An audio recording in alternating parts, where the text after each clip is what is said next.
Hello बच्चों, let's see the question.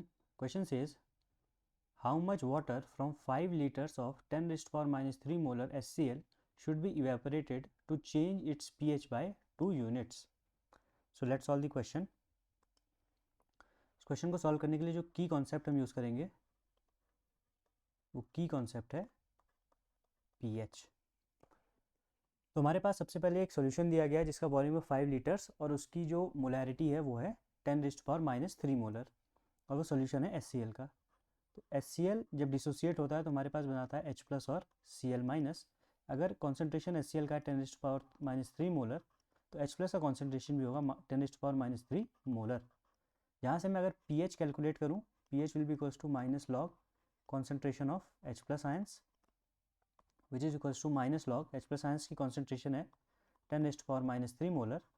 तो यहाँ से जो मेरे पास pH निकल के आएगी वो pH आएगी एज 3. अब हमसे कहा गया है कि हमें कितना वाटर इवेपोरेट करना चाहिए कि पीएच चेंज कर जाए 2 यूनिट से. तो 2 यूनिट से चेंज करने का मतलब हो सकता है या तो वो बढ़ जाए या तो वो कम हो जाए. लेकिन जब हम इवेपोरेट करेंगे वाटर को तो सॉल्यूशन ज़्यादा कॉन्सेंट्रेट होगा और क्योंकि सॉल्यूशन कॉन्सेंट्रेट होगा तो पीएच सॉल्यूशन की डिक्रीज़ करेगी. तो हमें फाइनली जो पीएच चाहिए वो चाहिए 3 - 2 क्योंकि 2 यूनिट से कम करनी है यानी 1. तो फाइनल पीएच हमें चाहिए pH फाइनल इक्वल्स टू 1. तो यहाँ से हम एच आयन कॉन्सेंट्रेशन को कैलकुलेट कर लेते हैं. सो pH का again same formula equals to minus log H plus ion concentration और यहाँ से जो H प्लस आयन कॉन्सेंट्रेशन मेरे पास आ जाएगी वो आ जाएगी 10 raised to power minus 1 molar. ना जब हम वाटर को या तो ऐड करते हैं या फिर इवेपोरेट करते हैं तो जो मोल्स होते हैं किसी भी सॉल्यूट को वो चेंज नहीं करते. तो जो मोल्स इनिशियली प्रेजेंट होते हैं वही मोल्स प्रेजेंट होते हैं फाइनली भी, चाहे हम डाइल्यूशन करें चाहे हम वाटर को इवेपोरेट करें.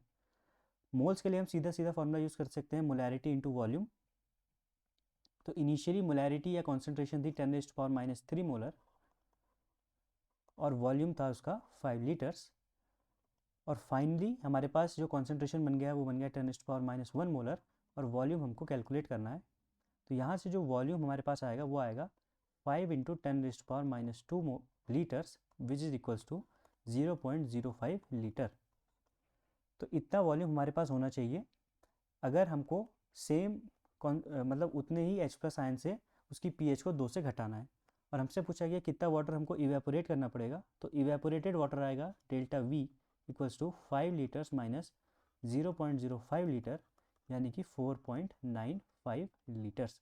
तो 4.95 लीटर्स हमें वाटर इवेपोरेट करना पड़ेगा ताकि हम pH को चेंज कर सकें 2 यूनिट से. So the correct answer of this question will be option number A. Hope you have understood it well. Best of luck.